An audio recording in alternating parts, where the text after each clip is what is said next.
Les indépendantistes catalans réclament leur indépendance, mais ils ont une particularité assez extraordinaire, c'est qu'ils réclament leur indépendance en américain.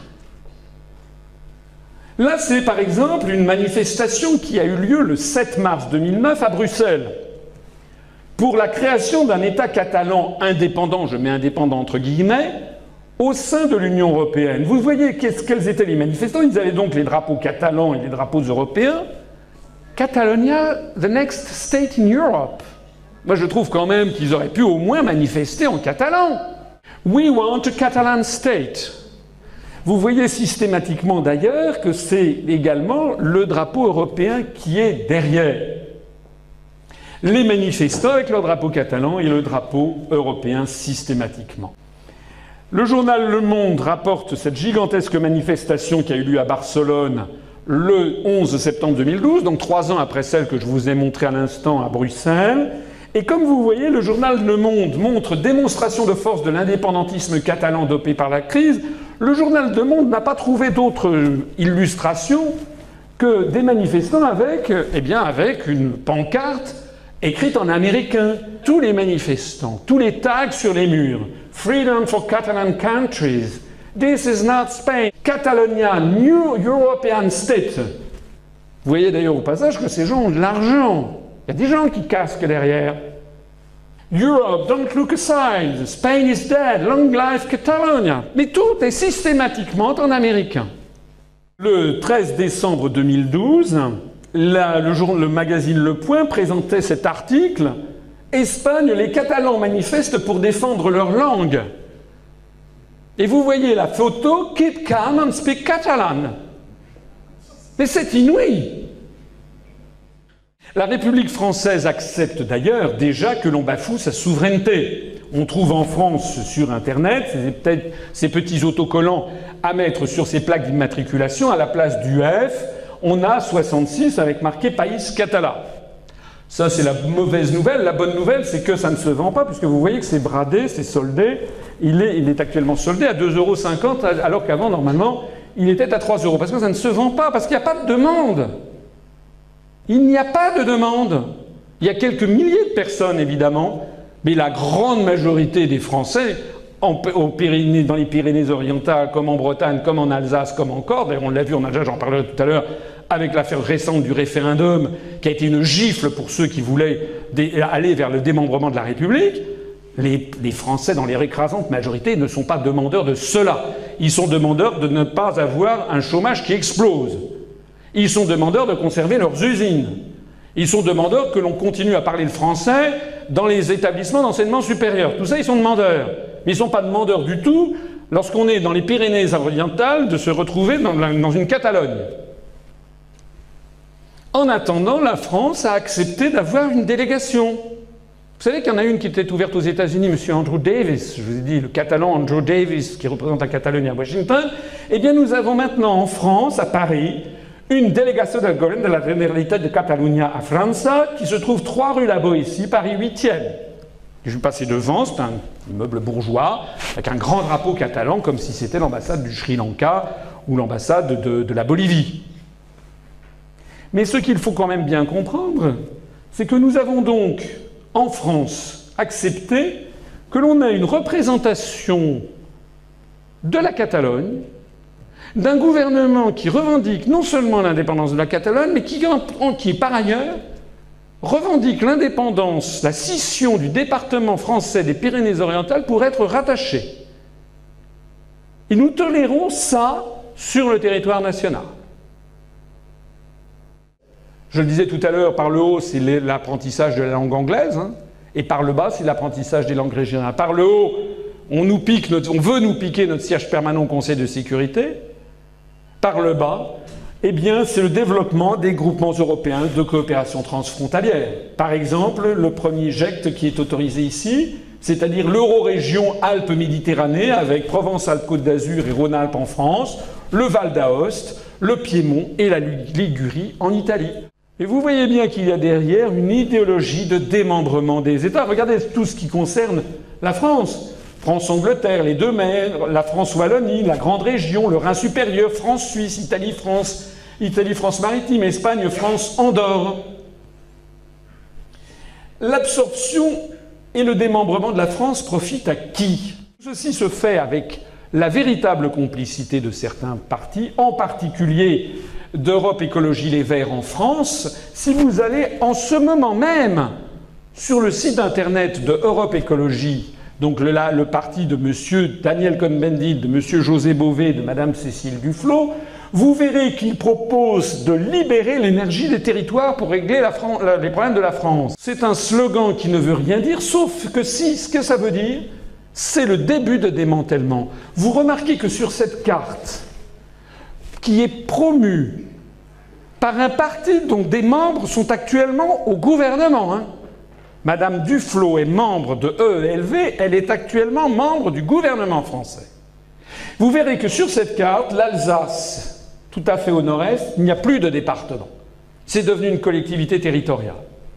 Vous verrez que la Savoie, les 2 départements de Savoie, créent tout ça à la Révolution, dans le cadre révolutionnaire, de la suppression des privilèges, de l'égalité de tous les citoyens français devant la loi, de la fin des privilèges des parlements locaux, etc., la proclamation de la citoyenneté française et de la République française, les 2 départements savoyards ont disparu.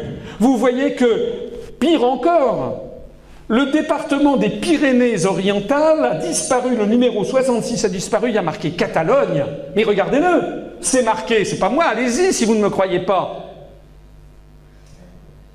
C'est le site internet du parti qui s'appelle Europe Écologie Les Verts, dont un membre est ministre du gouvernement, et qui propose une réforme où l'un des départements français perd son numéro et s'appelle Catalogne.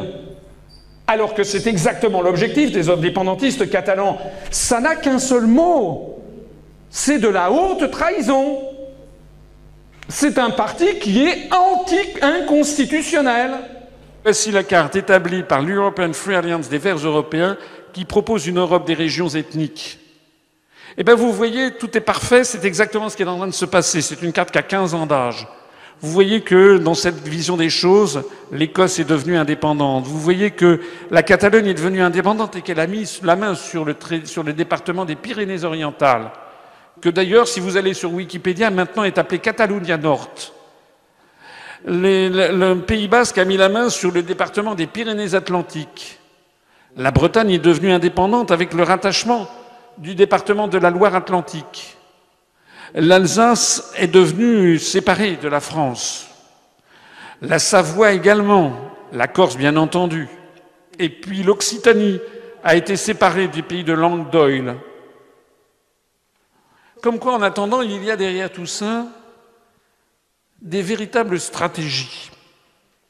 Et comme quoi il est absolument honteux, scandaleux, inconcevable que ces grands choix qui mettent en jeu l'avenir d'un pays appelé France soient décidés dans le dos des Français et qu'aucun parti politique, à part nous, ne tirions la sonnette d'alarme. Si nous ne réagissons pas collectivement, et je pèse mes mots, vous rappellerez ce que je vous dis, je me prête en général le fait de savoir ce que je dis et d'avoir de la prémonition, nous serons avant 10 ans, peut-être même avant 5 ans, avant 10 ans, on sera dans la même situation que l'Espagne et nous allons laisser détruire la France et ses 1500 ans d'histoire. Avec d'abord la réforme territoriale qui continue à faire des vagues. Par exemple, Languedoc-Roussillon et Midi-Pyrénées ont fusionné, vous le savez. Depuis le printemps, là-bas, on a décidé que la grande région allait s'appeler l'Occitanie. Mais regardez la carte. Dans les Pyrénées-Orientales notamment, et un peu au-delà, on est furieux, en jaune, tout en bas. C'est le pays catalan. On n'a jamais été occitan. On est catalan et fiers de l'être. Demain, les Catalans diront leur colère en manifestant à Perpignan. En pays catalan, de nombreux villages ont d'ailleurs arboré de nouveaux panneaux. Nos correspondants Frédéric Bernheim et Christelle Chabot. Un nouveau panneau à l'entrée du village de Bages. Depuis que le Languedoc-Roussillon est devenu l'Occitanie, les habitants des Pyrénées-Orientales affichent leurs différences. Nous sommes 400 000 par rapport à 5 ou 6 millions d'Occitans, mais la réalité c'est que l'Occitanie ne comprend pas le pays catalan, donc il faut absolument le rajouter. Au printemps dernier, le Conseil régional a lancé une consultation citoyenne pour le nom de la nouvelle grande région. C'est l'Occitanie qui l'emporte, avec près de 45% des voix. Un choix qui ne convient pas aux Catalans. Nous n'avons rien contre cette région, mais en tout cas, nous voulons être respectés. Nous voulons que la République respecte notre territoire, que respecte notre catalanité. Un pays qui revendique sa langue, son histoire, ses traditions et son territoire. Vous avez remarqué le panneau « We don't speak occitan ». Tous ceux qui ont dit depuis des années « mais c'est pas grave, mais qu'est-ce qu'il va chercher? Mais allez, c'est pas parce qu'on va donner des petits cours en occitan que ça va changer les choses. Mais allez, ratifier la charte, les langues régionales, ça n'a rien changé. » En réalité, les dirigeants européistes espagnols commencent eux-mêmes à paniquer devant la créature qu'ils ont enfantée sans comprendre ce qu'ils faisaient. Cette dame qui prend cet air effaré, c'est la vice-première ministre espagnole qui s'appelle Madame Soraya Sáenz de Santamaría. Là, c'est une saisie. À la télévision espagnole, on lui apprend en direct ce qu'ont décidé M. Artur Mas et M. Oriol Junqueras d'organiser un référendum. Et la vice-première ministre qui s'appelle Madame Santamaría, elle dit « Mais Santamaría ! Mais non !» Elle a déclaré aussitôt qu'un référendum sur l'indépendance serait inconstitutionnel et serait donc interrompu. Vous voyez dans le regard, dans l'effroi du regard de cette femme, quelqu'un qui se rend compte de ce à quoi elle a consenti, elle et tous les gens qui sont avec elle, en laissant progressivement, d'abandon en abandon, année après année, se développer quelque chose dont la logique est la destruction de son propre pays. Et là, d'un seul coup, elle dit « Mais non, ah mais c'était pas du tout ça qui était prévu !»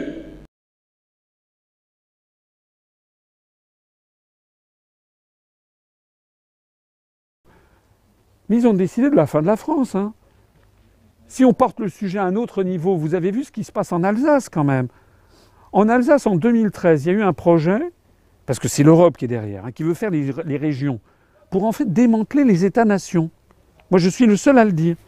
En 2013, il y a eu un référendum en Alsace. On a demandé à nos compatriotes du Bas-Rhin et du Haut-Rhin, est-ce que vous voulez faire disparaître vos départements et créer une seule collectivité?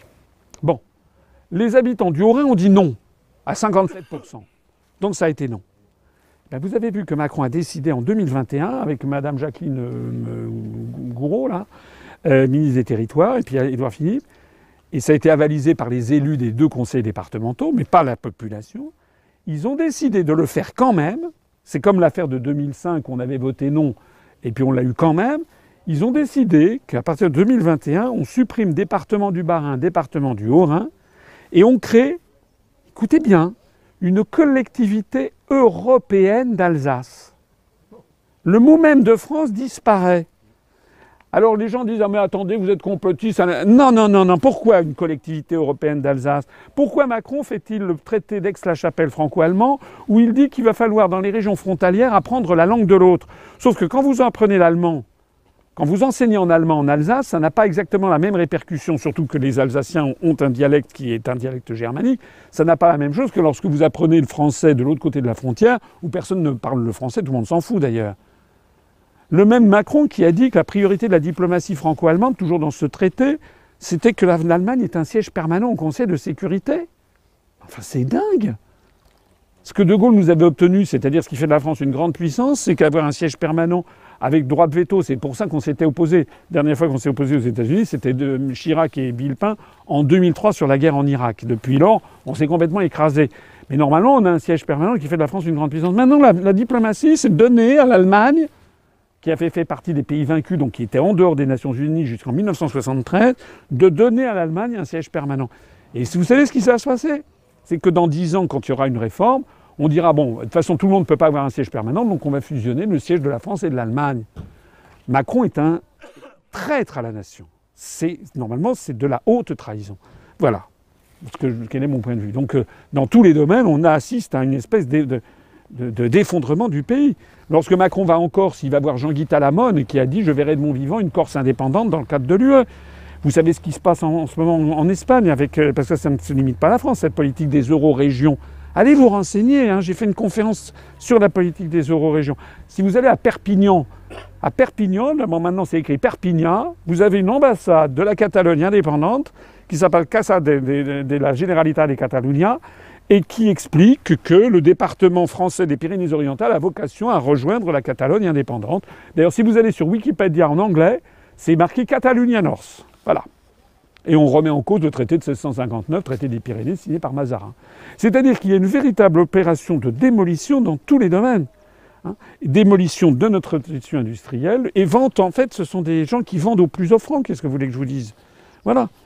Même Barroso, il est maintenant chez Goldman Sachs. Comment il s'appelle le fonds Carlyle.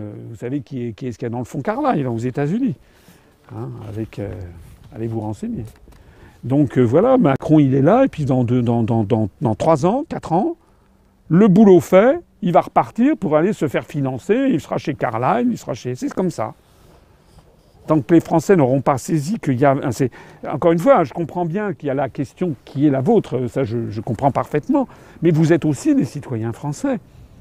Et il faut aussi que les Français, d'un seul coup, ils commencent à comprendre la cause des causes, comme dirait, je connais bien Étienne Chouard, donc, la cause des causes, d'où est-ce que tout ceci vient? Comment ça se fait que les gens qui ont mon âge, les gens qui ont plus de 60 ans ici, ils savent quand même que la France, c'est quand même pas ça. Et en plus de ça, maintenant, vous ne pouvez plus rien dire, sans qu'aussitôt, dès que vous sortez des clous, on commence à vous agonir d'injures que vous êtes complotiste et conspirationniste. C'est quand même dingue. Le moindre doute formulé sur une parole prononcée par le président de la République ou le gouvernement, vous êtes complotiste. Et monsieur disait, je ne sais plus qui, c'est vrai, en plus de ça, c'est illégal ce qui est en train d'être fait dans tous les domaines et inconstitutionnel. Le fait que Macron et maintenant Madame Buzyn aussi, etc., tous les ministres se répandent, font des trucs, ils préparent la campagne pour les élections européennes avec l'argent de l'État. À présent, la Moselle veut devenir un eurodépartement. Alors de quoi s'agit-il? Le conseil départemental de Moselle, à travers son président Patrick Wetten, a annoncé le 2 mai dernier son intention de faire de la Moselle un eurodépartement. S'appuyant sur le précédent créé par Macron avec la transformation des 2 départements alsaciens en collectivité européenne d'Alsace. Le conseil départemental de Moselle entend lui aussi transformer le statut du département, notamment à l'occasion des projets de réforme constitutionnelle prévus par le gouvernement cet été. Le 25 avril, lors de la présentation des mesures à l'issue du grand débat national, Emmanuel Macron avait en effet défendu le principe d'une différenciation territoriale. Il avait évoqué la possibilité de nouveaux transferts de compétences aux collectivités sans toutefois donner le détail. Pour Patrick Weiten, cette évolution permettrait d'aboutir à une véritable nouvelle donne territoriale pour une plus grande proximité, une meilleure efficacité et des partenariats simplifiés avec nos voisins européens. L'enjeu est aussi de bénéficier d'un élargissement de certaines compétences comme la gestion des fonds prétendument européens relatifs à son territoire. Il s'agit d'un nouvel exemple de la destruction en marche de notre pays à travers les politiques des eurorégions. Notons toutefois de plus que ce processus se fait dans le dos des Français qui n'ont pas été consultés sur la question. Et rappelons enfin que ce statut n'existe pas actuellement dans le droit français. Il nous appartient donc de nous mobiliser contre ces funestes projets en votant pour le Frexit. La construction européenne, avec 28 États, il y a une majorité d'États qui sont dans la main des États-Unis pour des raisons notamment stratégiques. Et donc ce sont les États-Unis qui pilotent l'affaire. De Gaulle l'avait perçu, ça, il l'avait très bien compris. Alors même que c'était encore l'Europe des 6, dans sa fameuse conférence de presse. Fondons ensemble les 6 États dans quelque chose de supranational, dans une entité supranationale. Et ainsi, tout sera très simple et très pratique. Cette entité nationale, on ne la propose pas parce qu'elle n'existe pas. Il n'y a pas de fédérateur aujourd'hui en Europe qui ait la force, le crédit et l'attrait suffisant. Il est vrai que dans cette Europe intégrée, comme on dit, il n'y aurait peut-être pas de politique du tout. Ça simplifierait beaucoup les choses. Et puis, en effet, dès lors qu'il n'y aurait pas de France, pas d'Europe, qu'il y aurait une politique, faute qu'on puisse en imposer une à chacun des 6 États, on s'abstiendrait d'en faire. Mais alors, peut-être tout ce monde se mettrait à la suite de quelqu'un du dehors et qui, lui, en aurait une. Il y aurait peut-être un fédérateur, mais il ne serait pas européen. C'est ça que j'ai découvert.